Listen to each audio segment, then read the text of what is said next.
Hello，各位网友，大家好，我是大川。那么我们今天呢，就纯粹的从闲聊的角度哈，然后来聊一下我们的老朋友哈，就是我们很多网友都说的哈，这个我的异父异母的亲兄弟司东纪哈，都说我和他长得像哈，然后呢，都说我和他越来越像哈，连政治观点还有包括各个方面也是越来越接近。就是我发现呢，就是最近我看的节目吧，就是看司东纪的其实频率是比较高的。我一般呢下班回家，就喜欢看两个人的节目，一个呢就是看王志安，一个就是看司东纪啊。然后呢，王志安是带着这种批判的角度啊看啊，这个人活了半天还是个中国人，就这种感觉。但是看司东纪的角度，这个人活着活着终于活明白了啊，就是他终于活成了一个美国人的样子。其实司东纪才是最正常的美国人啊，其他的所有的这个在海外的华人，尤其在北美的华人，他都不是很正常。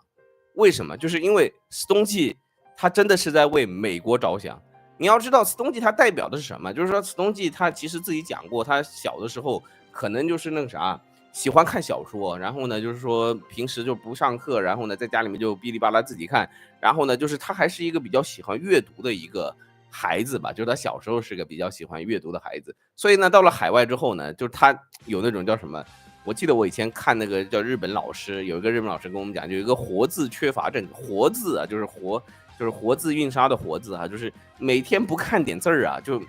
是全身痒发，然后呢就不舒服，然后呢就一定要看一点文字哈，你光看视频不行，就视频满足不了这种叫做活字缺乏症哈。那么如果说他一直都在看美国的那些报纸媒体，他比如说他会看什么《纽约时报》的中文版呐、然后或者是某些那个报纸的网页版的中文翻译版呢，你认为他会得出一个什么样的结论？一个正常的美国人啊，如果说你站在美国的立场的话呢，你如果不停的在抹黑中国啊，你到底是在帮美国还是在帮中国？你有没有想过这个问题？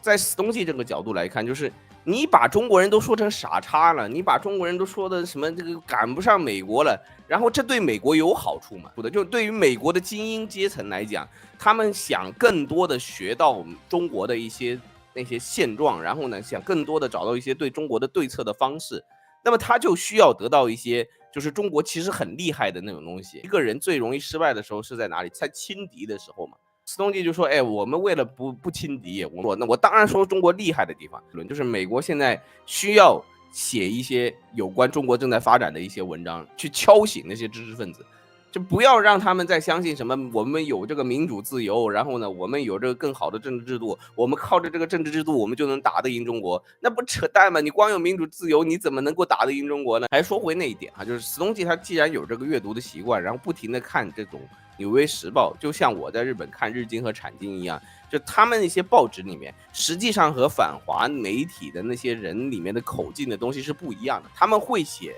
一些有关中国的客观的一些经济上的数据。你如果老是把人家说成傻叉，那你到最后你怎么跟人家竞争？所以呢，他的视频的转向呢，就是从这个角度开始转的。他是想告诉美国人，他不是想告诉中国人，他是想告诉美国人，现在中国是一个什么样的情况，然后呢，你们不要放松警惕。所以呢，其实司东纪的这个思维啊，才是真正正常人的思维啊。我就举个例子哈，就是我到日本来15年了，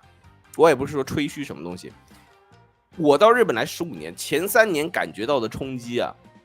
到现在基本上都已经忘光了。就是我刚到日本来的时候，其实有很多很多想跟大家讲的事情，但是我前3年的时候没有做 YouTube，没有做 YouTube。要我那个时候的话，就绝对的今日日吹，就把日本吹到上天了。走到哪里，哎呀，干净啊，空气好啊，这里不错啊，然后怎么地，哎呀，人就那么有礼貌啊，哎呀，服务那么好啊，哎呀，东西还便宜啊，哎呀，不得了了，就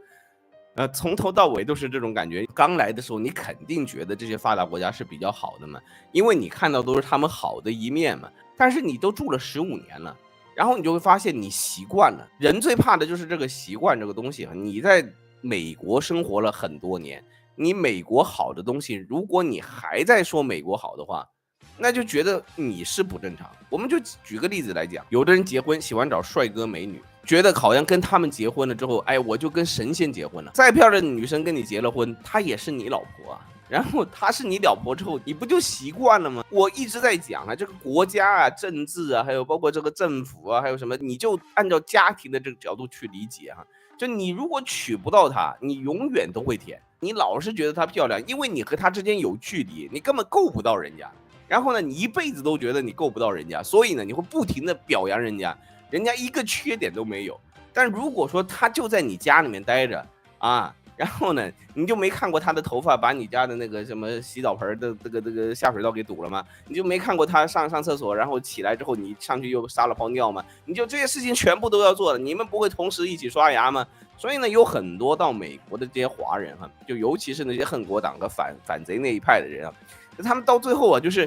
美国的很多问题他们看不到，他们装作看不到，然后呢，就一天到晚的就看这个中国的问题。你就像这个王志安哈，王志安刚刚做了一个节目，讲那个六盘水的那个事情，我觉得他这节目做的挺好的。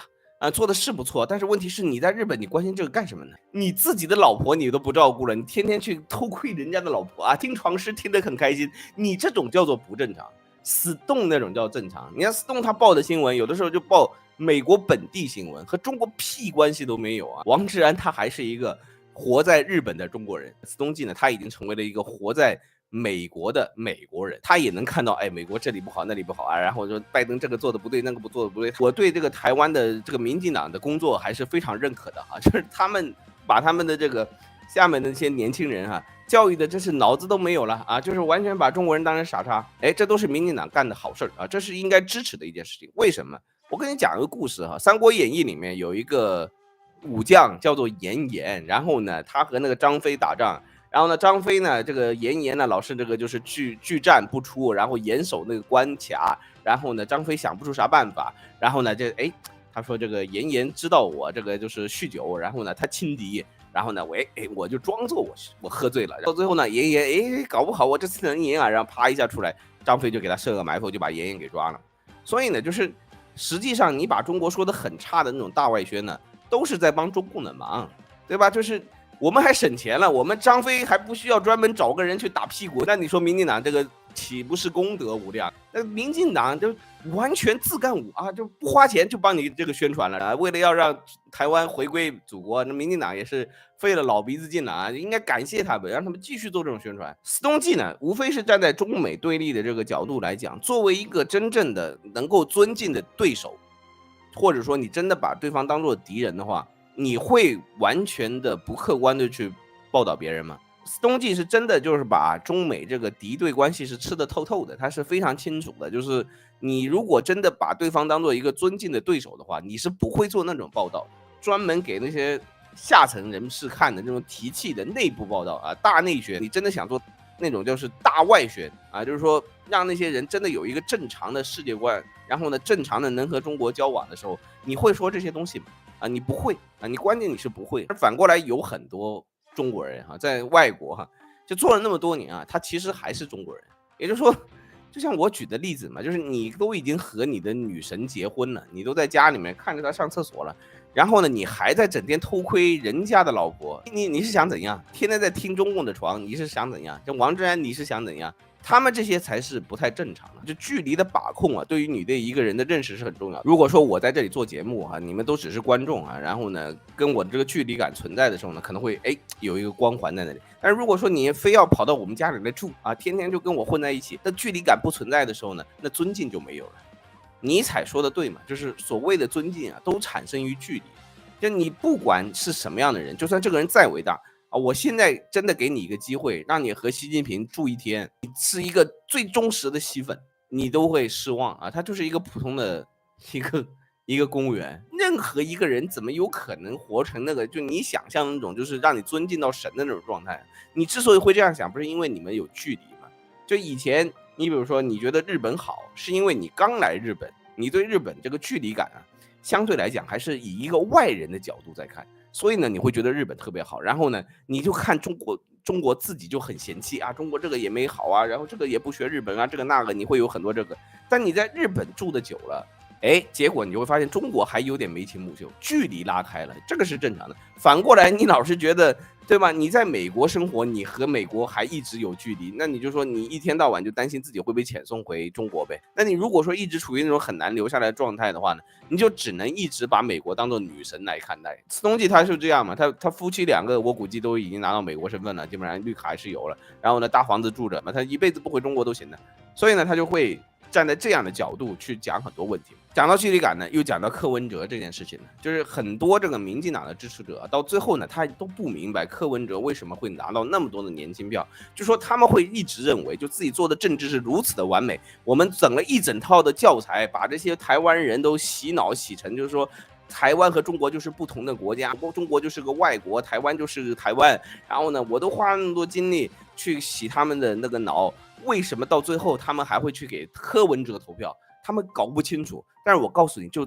原因就在距离感。就以前吧，你作为台湾人，你那么讨厌中国，是因为什么？就是因为你和中国的距离感是比较近的。又是因为你承认你自己是中国人，所以你才会恨得那么咬牙切齿。你反过来讲，如果说你培养的那批年轻人真的把台湾和中国看作两个国家的时候，他们为什么要恨得那么咬牙切齿？就他们认识世界的时候，哎，你说中国可能是一个不好的国家哦，那他感觉可能是啊，什么中国可能和埃塞俄比亚、什么冈比亚、肯尼亚什么那些啊，就是他传说当中的一些不好的国家是一样，也就这样，他不会再有那种说我非要去恨埃塞俄比亚啊，我要恨埃及，我要恨伊拉克，哎，我恨萨达姆，我恨死了，这个萨达姆太可恶了。他会有这种心态吗？他又不是伊拉克人，对不对？你要恨中国恨得入骨，你不得是中国人嘛？所以呢，你真正的这种去中化教育啊，最后培养出来的是什么？就是客观的在看待中国人的这么一批年轻人。所以呢，柯文哲就拿到票了呀。中国已经彻底成为一个外国的时候，那么我们对中国的态度是什么态度？啊，这就是柯文哲的态度啊！你就比如说什么小红书啊，什么这个 TikTok，然后什么科目三，为什么那些这个台湾的民进党的支持者就不明白啊？为什么他们在这个台湾年轻人当中就这么火？你就不怕统战吗？你就不怕被他们这个洗脑吗？问题是他们觉得我用的是一个外国软件呢，小红书是个外国软件啊。啊，我不是用外国软件，不是很潮吗？在埃塞俄比亚买了一个什么什么玩具啊，拿出来啪啪萝卜刀啊耍一耍，你周围那个小朋友看，哎呦，埃塞俄比亚的很好玩嘛。然后这个拿出来，哎，我手机里面有个中国的 APP 啊，有个中国的小红书，同学也说，哎呀，这个也挺好玩嘛，因为他们完全把中国当做外国了。所以呢，你会发现啊，政治上就会有这种不可能性的，而且这个趋势是不可逆的。就是如果你现在在继续加强去中化，那些真正以为自己是中国人的人都在老了之后生下来那帮天然犊，